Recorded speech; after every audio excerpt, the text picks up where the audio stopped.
hoje, ela foca, né, como que a gente observa e o que está acontecendo, na verdade, com a nossa humanidade diante de todas as lutas, de todos os desafios que a gente convive nesse momento. Eu gostaria, né, mesmo de começar aqui falando de um tema que parece não haver nenhuma ligação com saúde, mas que é fundamental para que a gente entenda como nós estamos caminhando nas nossas observações. Alguns estudiosos, né, mostram que na caminhada humana nós temos 3 níveis de inteligência. E conforme o nível onde a gente se encontra, ou onde a gente, né, se comporta em determinado momento, a gente tem uma visão diferente de nós próprios, dos outros, do mundo, do próprio universo. O primeiro nível de inteligência humana, ele é regido pelo medo. Então, a humanidade, como um todo, ela não conseguia entender os fenômenos da natureza, o que estava acontecendo.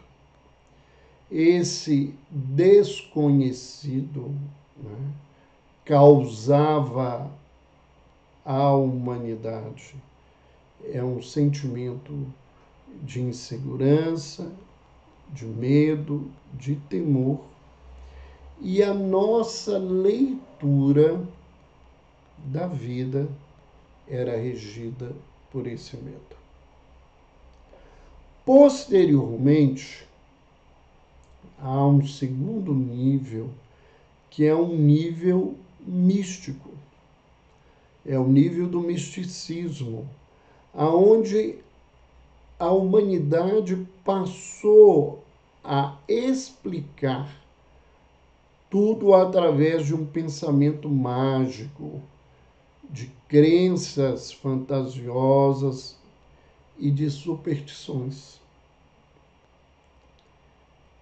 E há um outro nível dessa inteligência humana que é regido pelo desenvolvimento das ciências, todas as ciências na história, onde a inteligência da criatura aprende a buscar respostas que possam ser comprovadas, e foi a partir disso que surgiu, né, a ciência com seu método baseado na lógica.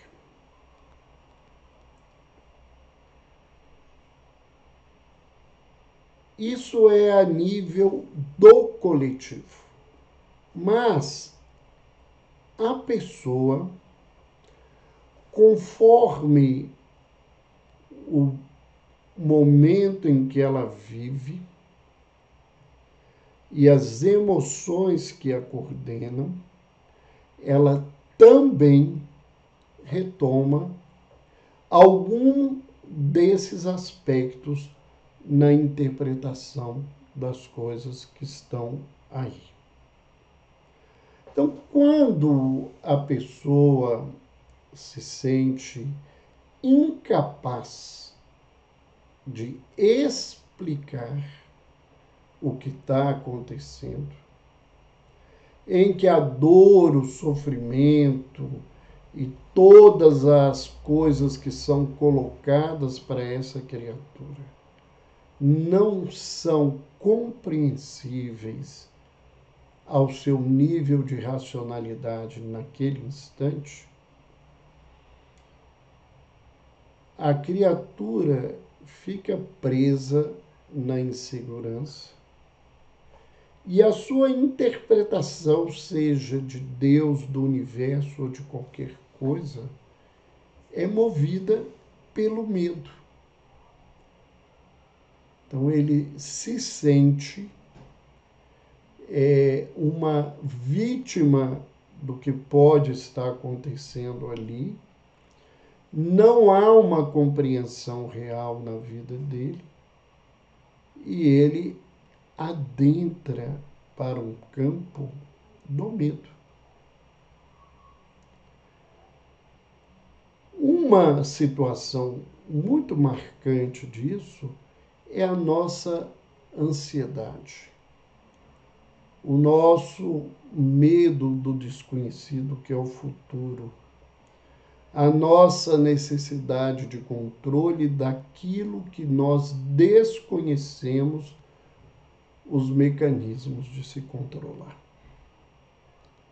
Então, o indivíduo fica regido pelo medo, ele se sente inseguro e ele passa a interpretar as coisas de uma forma voltada a que o que lhe acontece ou é um castigo advindo de alguém ou de alguma parte, ou é uma benesse porque ele fez algo bom e então ele não é merecedor de castigo naquele instante.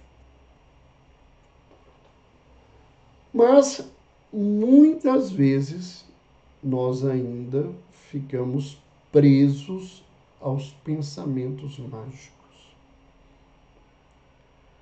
Nós interpretamos a nossa vida e tudo que está na nossa vida a partir de fantasias, de ilusões, de superstições.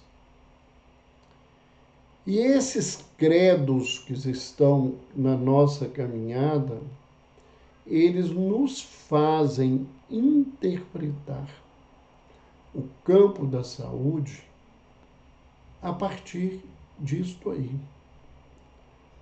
Então, diante de uma dor, eu não consigo ver um aprendizado, mas eu consigo ver que alguém está me fazendo sofrer porque ele é mau, ou ele não gosta de mim, ou ele não gosta da minha família, ou não gosta daquilo que eu penso e gosto, e ele quer me perturbar.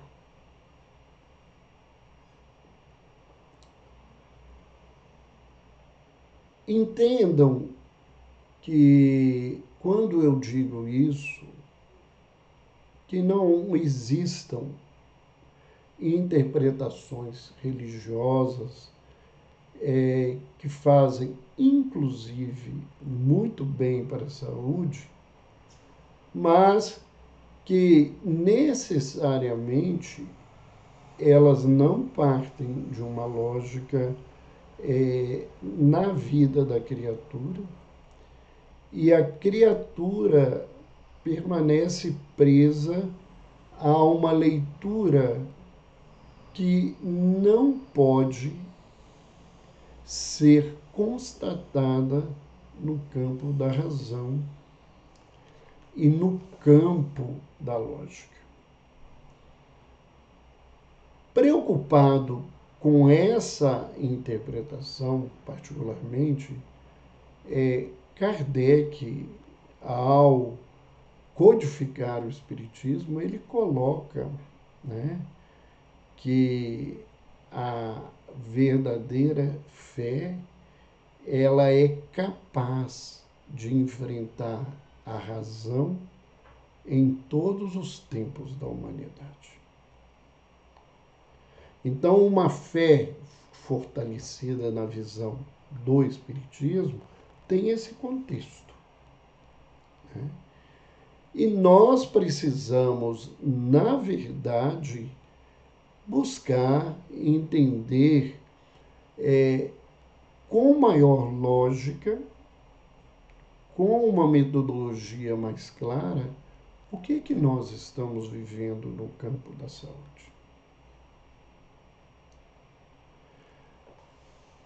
Hoje, o mundo convive com um turbilhão de coisas que assustam, que impactam a humanidade. Essa onda de calor, por exemplo, que nós estamos vivendo no Brasil, que esteve presente, ainda está presente em algumas regiões do hemisfério norte, essa onda de calor, ela é interpretada por muita gente como um castigo divino. Ou por uma ação do demônio ou de quem seja, né, que tenta afastar a humanidade da busca e da certeza de uma crença em Deus. É uma interpretação dentro do segundo espaço. Mas, né, essa onda de calor, quando nós caminhamos para o terceiro momento, ela é fruto da própria movimentação do planeta, porque o planeta já viveu momentos de extrema seca, extremo calor, de inundação, de geleiras cobrindo todo o planeta na sua evolução, que vem se agravando pela postura desrespeitosa, né, e egoísta da humanidade,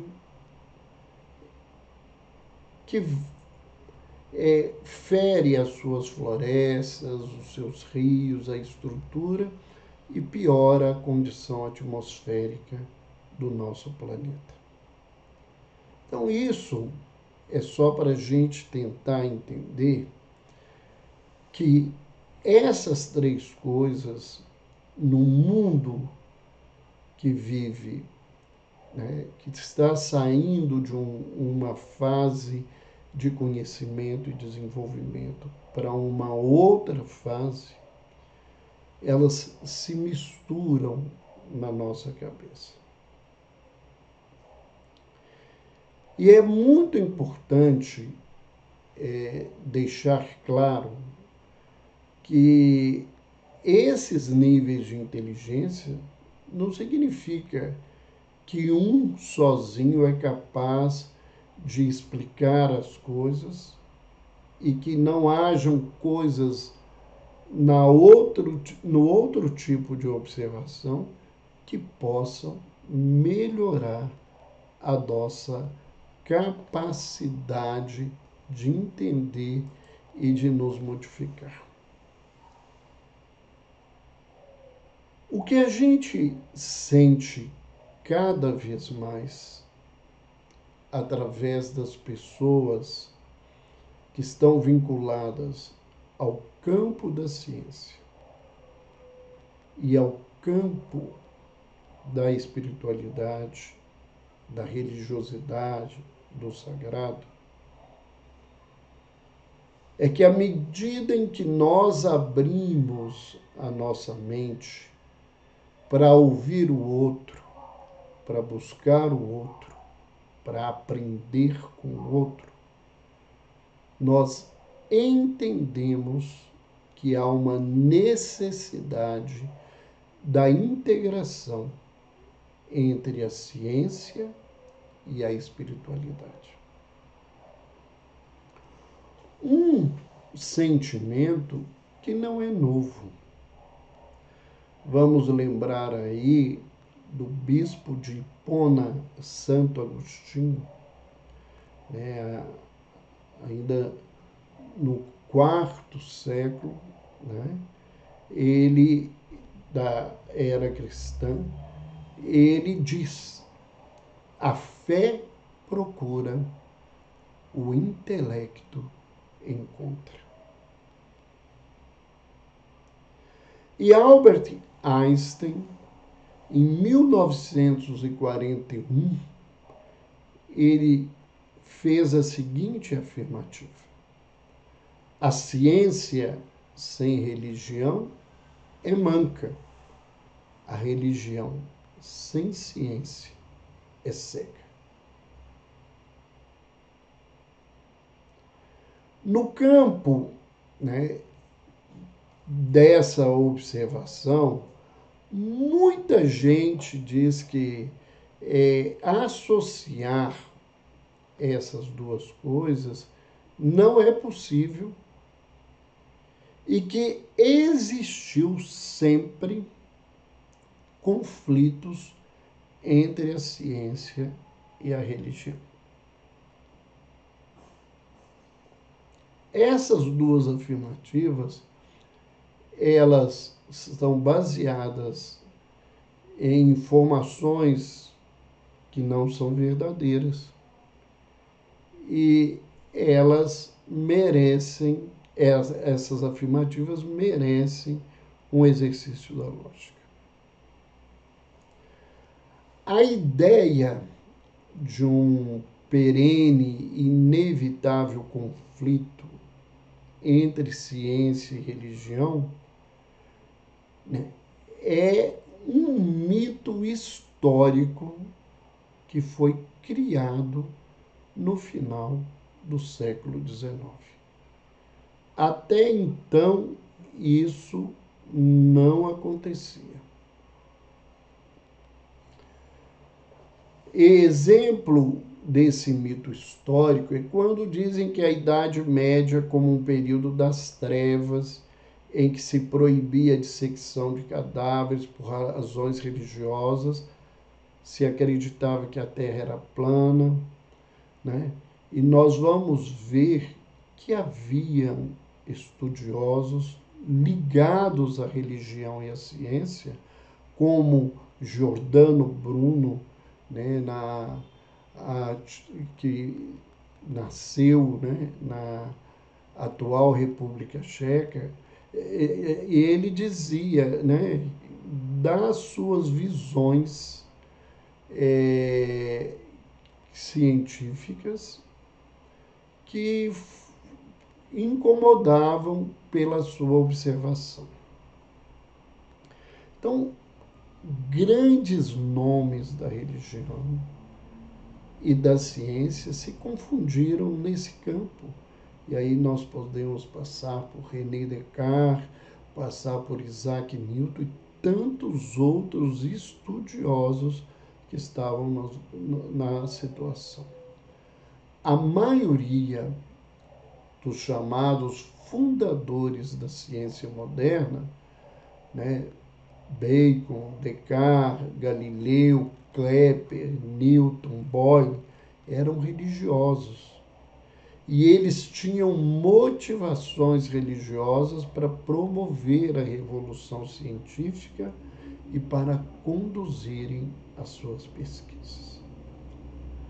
Então, o conflito entre religião e ciência parece ser uma exceção histórica, né, de um período que vem do final do século XIX ao final do século XX. E com a entrada do século XXI, especialmente nós vamos falar de saúde, esses conflitos eles vêm diminuindo e cada vez mais estudiosos importantes da área da saúde buscam entender o papel da espiritualidade na condição de saúde e na possibilidade de tratamento das pessoas.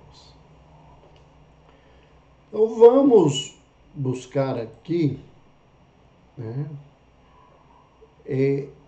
conceitos que estão presentes na ciência sobre saúde e que hoje eles são alvo de discussão.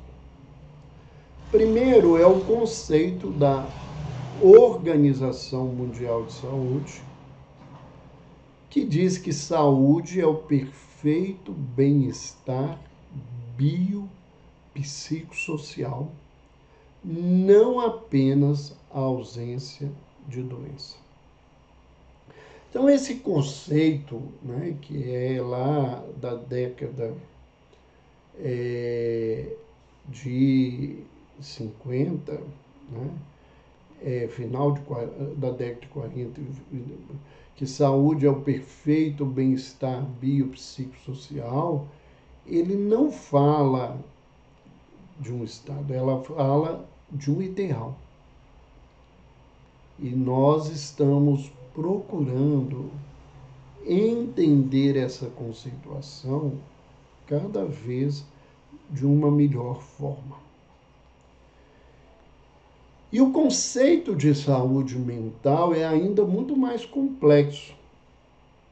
A gente não consegue ter uma leitura concisa do que seja saúde mental, mas nós não podemos nos esquecer que a saúde mental envolve o bem-estar subjetivo, ou seja, a pessoa se sentir bem, a capacidade dela perceber a sua própria eficiência diante dos desafios da vida, a autonomia, né, a capacidade de escolha, de tomar conta das suas coisas, de responder às suas coisas, envolve competência, né, para realizar, seja o que for, o entendimento de uma dependência intergeracional, ou seja, existe, né, uma dependência entre as criaturas para viver e essa relação é desafiadora, mas ao mesmo tempo uma construção de uma relação entre gerações mais adequada é a possibilidade de maior saúde do indivíduo. Envolve ainda, né, o sentimento de autorrealização a partir do que ele percebe do seu potencial intelectual e do seu potencial emocional.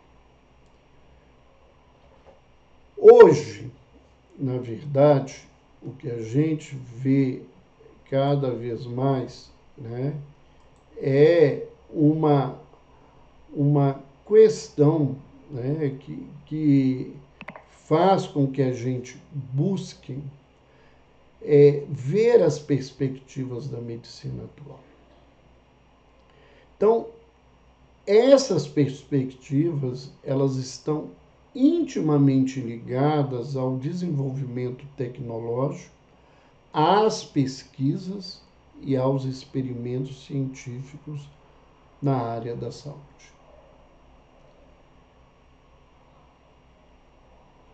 Todo o trabalho de entendimento do que seja saúde e todo o trabalho de desenvolvimento da atividade no campo da saúde, né, abrangendo todos os profissionais que trabalham nesse contexto e vendo a medicina como um conjunto, né, não só como uma visão de formação individual, está envolvido com isso.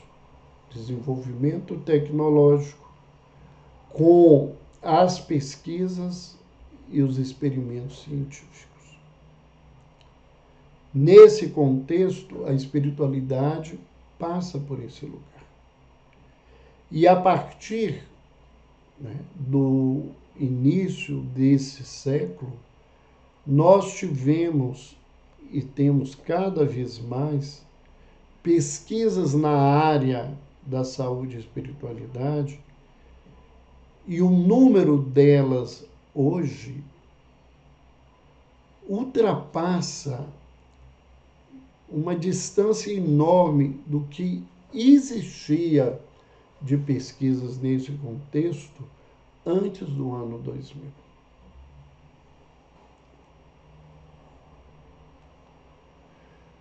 Se você colocar em plataformas sérias de pesquisas de saúde e colocar saúde e espiritualidade, saúde e oração, saúde e prece e várias outras coisas voltadas à espiritualidade, meditação, você vai encontrar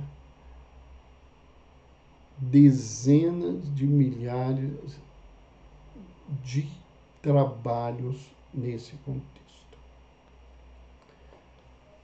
A nossa medicina hoje, ela enfrenta enormes conflitos, como nós vamos falar, mas ela tem alguns pontos que despontam e que merecem a nossa reflexão.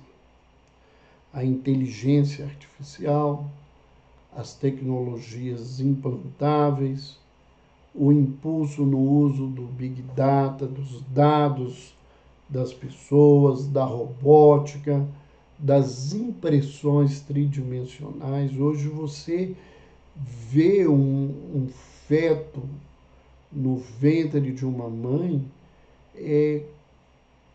quase com a nitidez que você vai vê-lo depois do parto. Nós temos aí ainda elementos como a presença digital dos médicos, né, nas redes, todo esse contexto, e a expansão da telemedicina. As pesquisas que caminham para a nanotecnologia, para informações fundamentais. Mas nós temos um grande conflito nesse processo. É que nós acompanhamos cada vez mais pessoas que buscam serviços de saúde,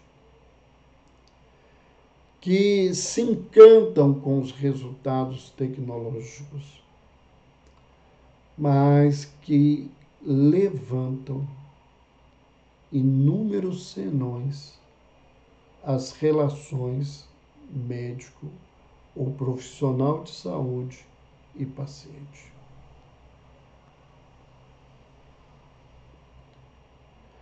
Quando eu estudava para refletir com vocês sobre essas perspectivas, eu via um dado que eu não coloquei como positivo, né? É que é o menor tempo de atendimento com melhores resultados.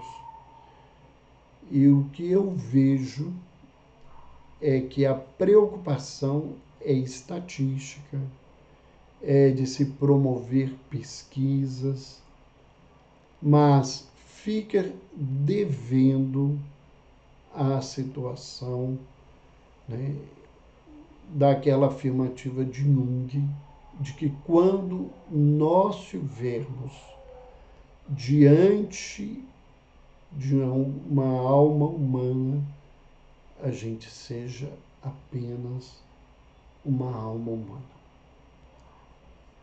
Essa relação de acolhimento, de envolvimento, de aprendizado.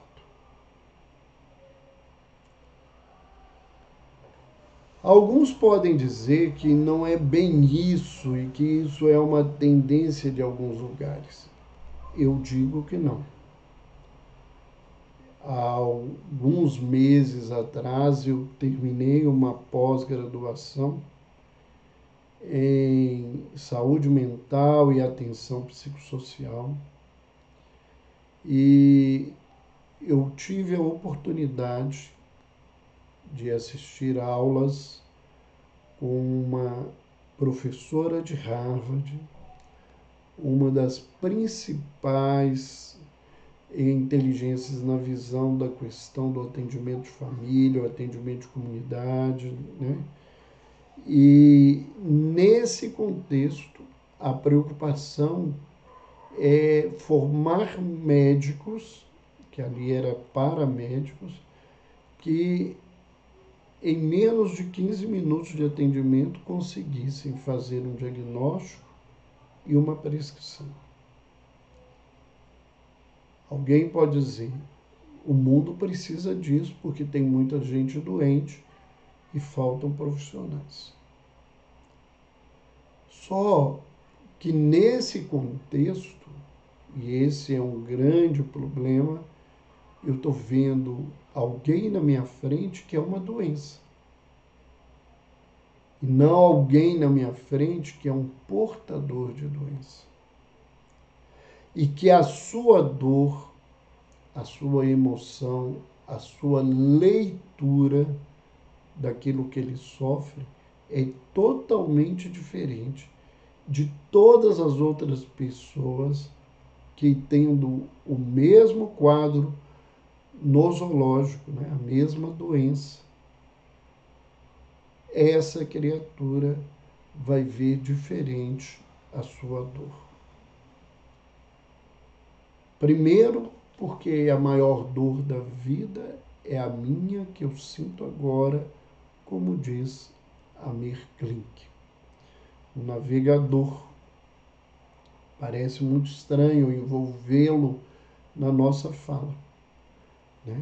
Mas na próxima semana, na quinta, sexta e sábado da próxima semana, né, dia 5, 6 e 7, eu vou dar um curso gratuito falando sobre o aprendizado do que seja felicidade, do que seja viver numa situação de leitura, uma melhor leitura de felicidade, baseado nos relatos e nas reflexões desse grande navegador que fez inúmeras viagens que se tornaram recorde no mundo, né? Entraram para situações diferenciadas.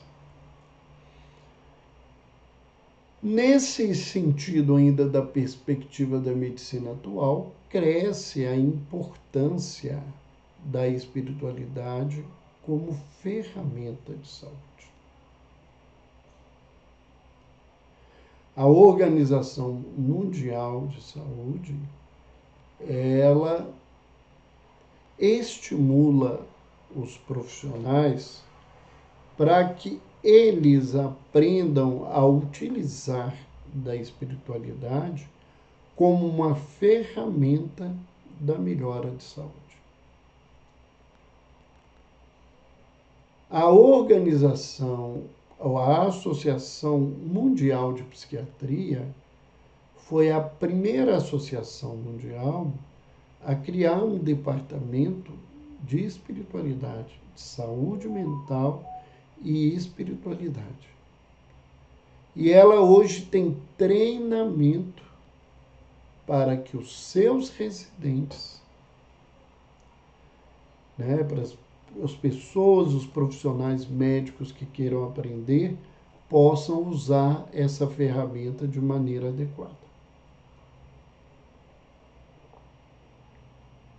Um outro trabalho muito bonito sobre espiritualidade e saúde vem acontecendo no Brasil sob a regência da Sociedade Brasileira de Cardiologia.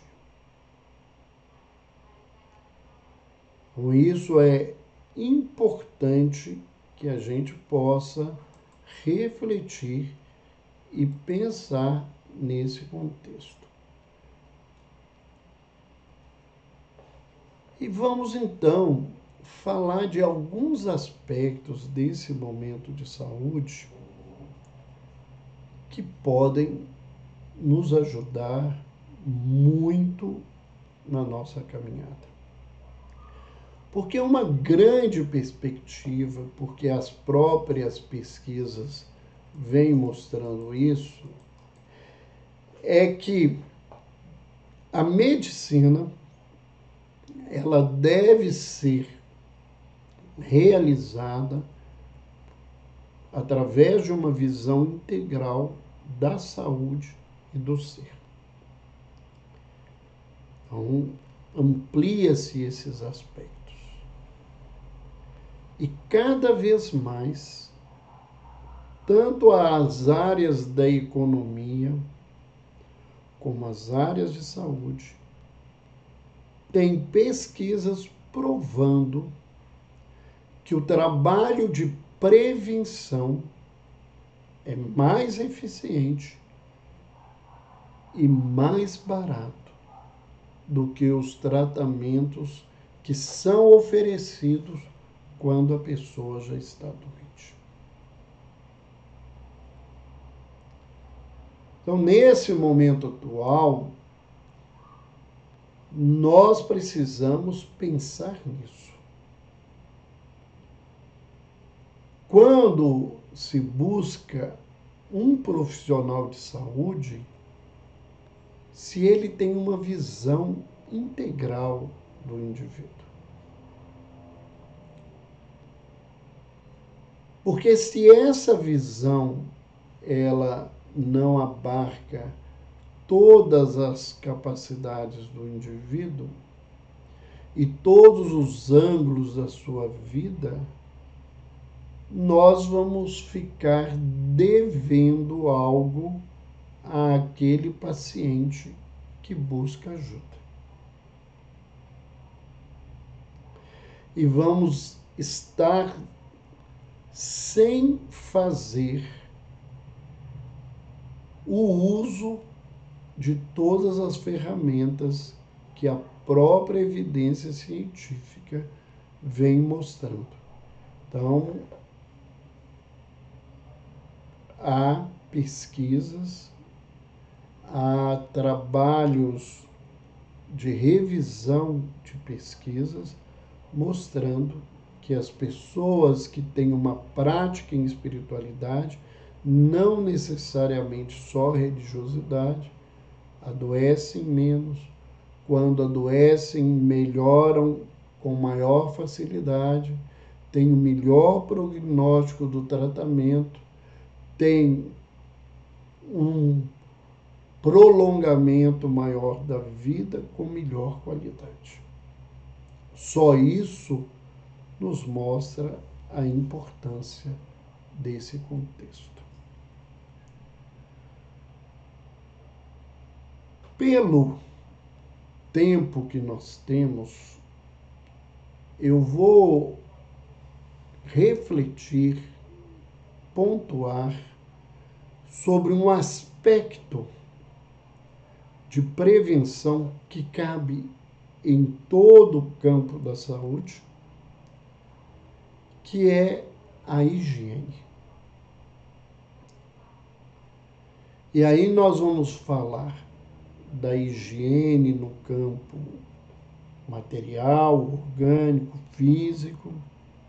Vamos falar um pouco da higiene mental e vamos falar da higiene espiritual, fazendo essa visão integral. Quando a gente fala de higiene, nós estamos falando de um conjunto de condições ou hábitos que conduzem ao bem-estar, à saúde, no campo físico, à limpeza física, a leveza ou a limpeza no campo psíquico e espiritual. E nós estamos diante de 3 aspectos: o físico, o emocional e o espiritual. No aspecto físico, então nós temos a higiene corporal, envolve banho, cuidados com o corpo, exercícios físicos, práticas que levam ao bem-estar do corpo. Mas ainda no campo físico, nós temos um outro aspecto importante, que é a higiene dos alimentos. E quando ela falta, e ela falta principalmente nos países que têm poucos recursos para o asseio nesse campo, ela provoca doenças muito graves e pode levar à morte, dependendo da condição física que o indivíduo está. E ainda no campo físico, nós temos os cuidados com o meio ambiente. Nós precisamos cuidar das nossas matas, dos nossos rios, da nossa atmosfera, do nosso mar, de tudo o que nos envolve, né? Da vida que está vinculada a esse meio ambiente aonde nós estamos presentes. Recordando que nós estamos num sistema.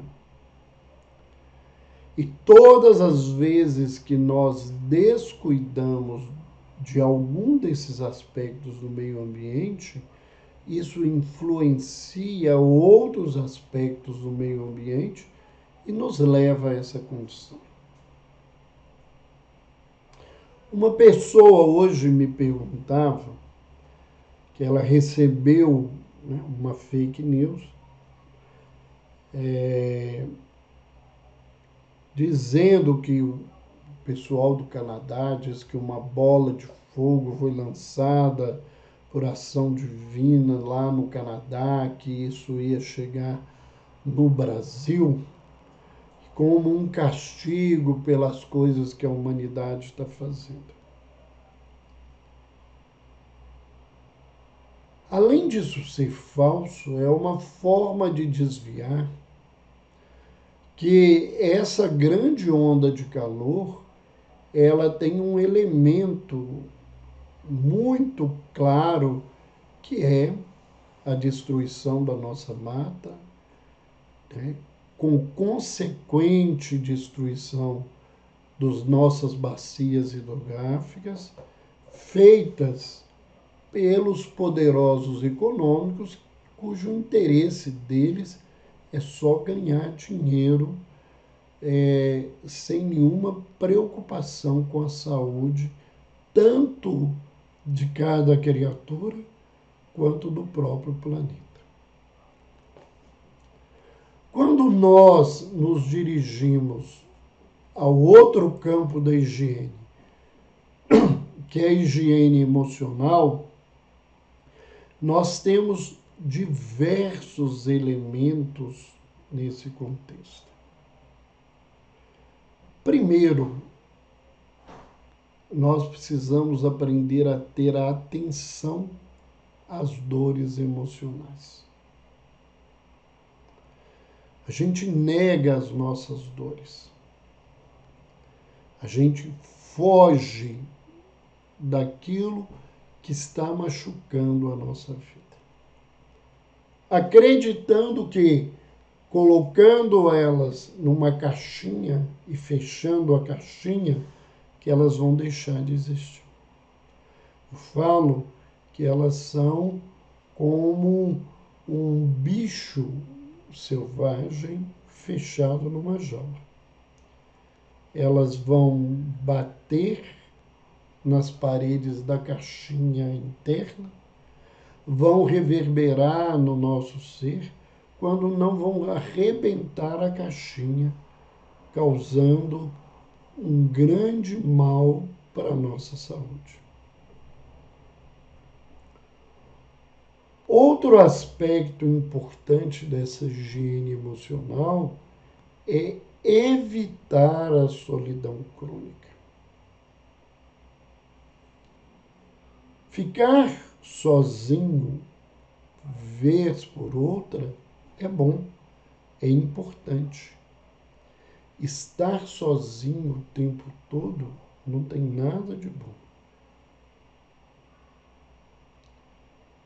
Outro aspecto é aprender a cultivar a autoestima e o autoamor.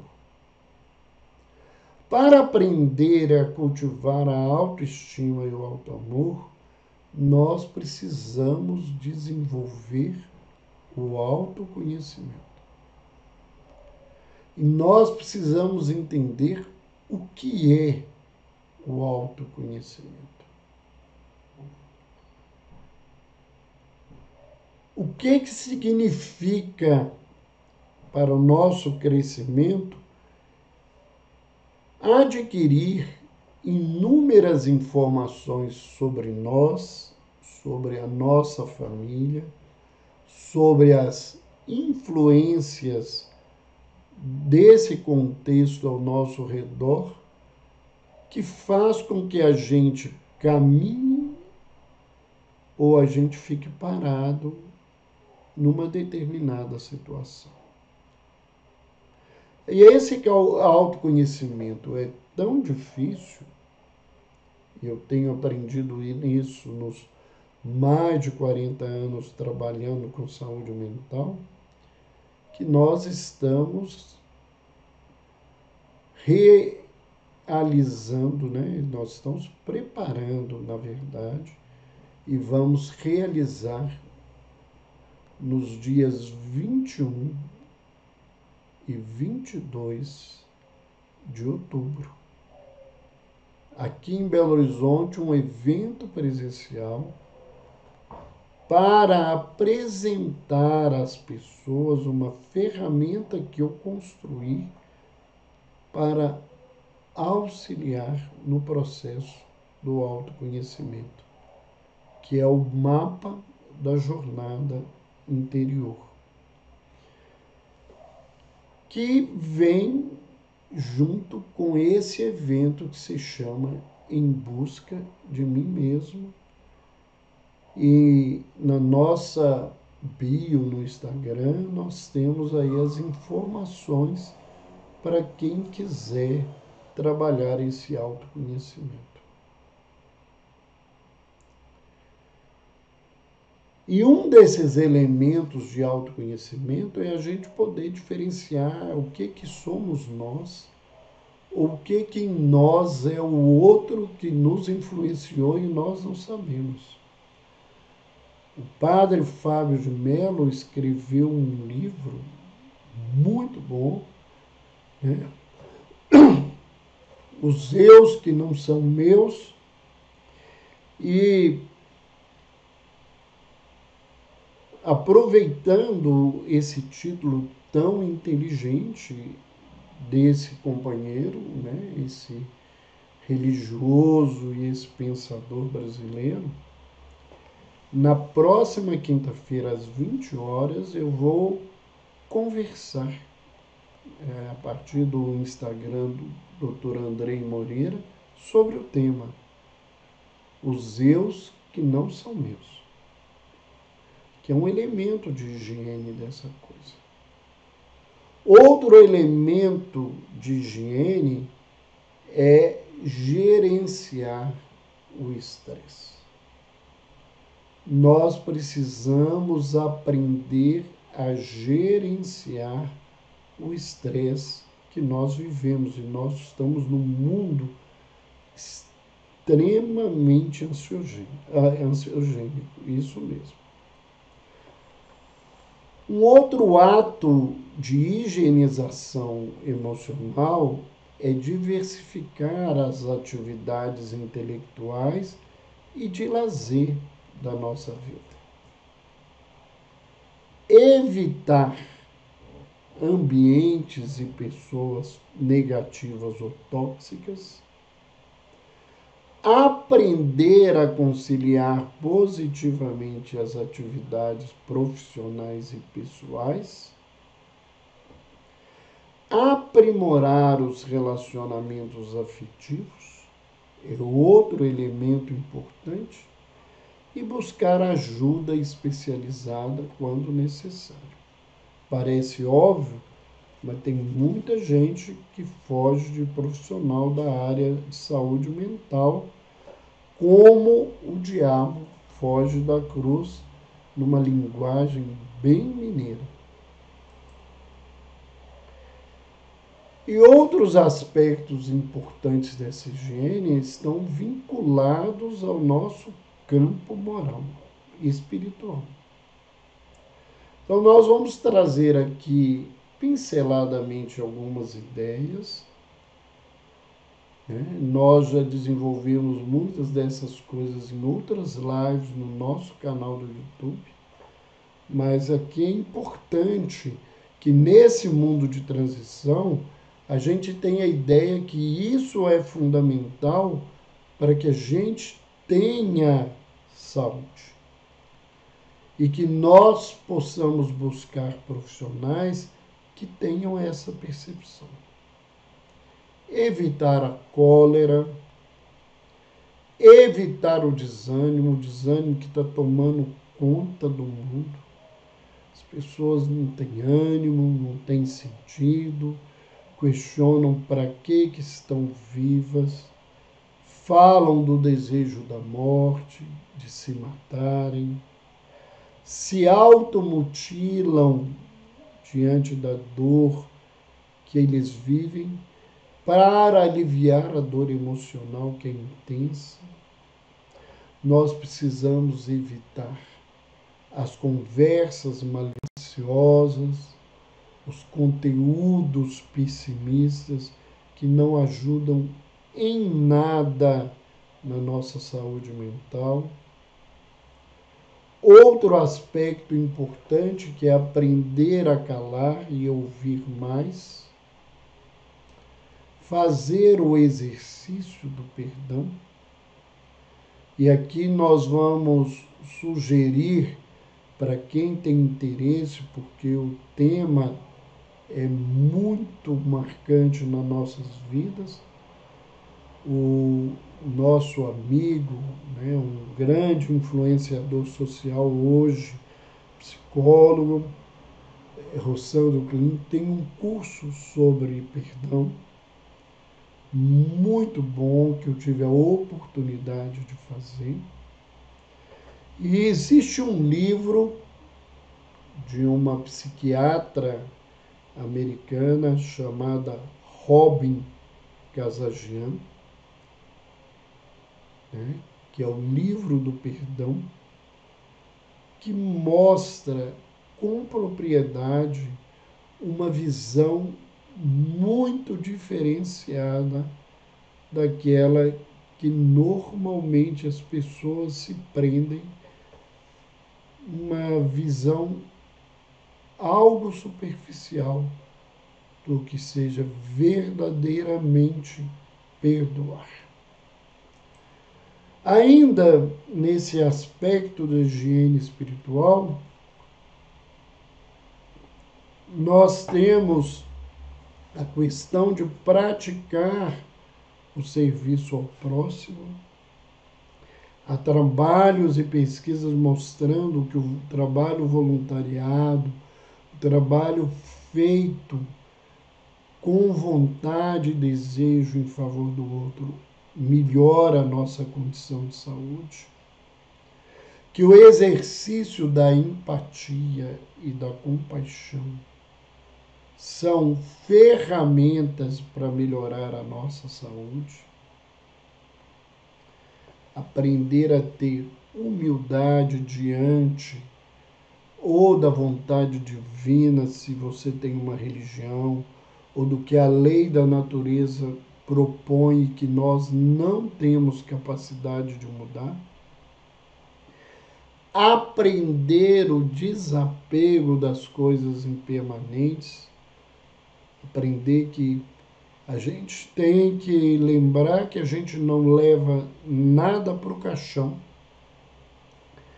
e que ficar apegado às coisas materiais é se tornar escravo daquilo que ilusoriamente nós consideramos ser dons. cultivar a gentileza, ser gentil, que é uma característica de ser gente. Buscar a sabedoria através do estudo e da meditação. Mindfulness trabalha muito isso, né? Uma escola que traz essa ferramenta criada em Harvard para a melhoria de todos nós. Guardar lealdade aos valores superiores que norteiam a nossa vida e cultivar a oração. Esses são elementos dessa integração entre ciência e religião, entre saúde e espiritualidade, para uma melhor condição de saúde nossa. São esses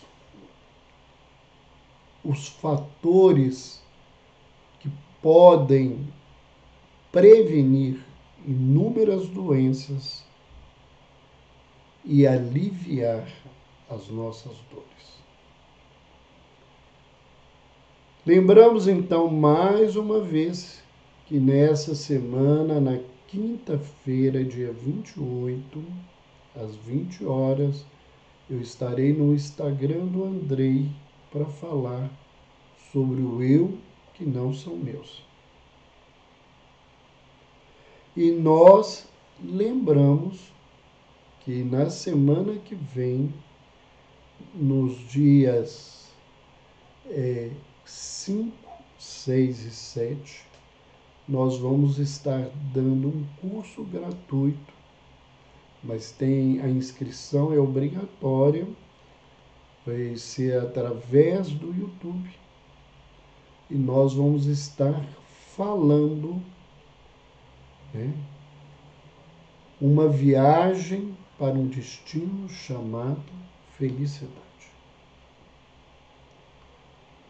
Se você nunca pensou, eu posso te afirmar com certeza que um homem, um barco e um mar podem nos ensinar muito mais sobre felicidade e autoconhecimento do que muitas pessoas que se dedicam a esse tema.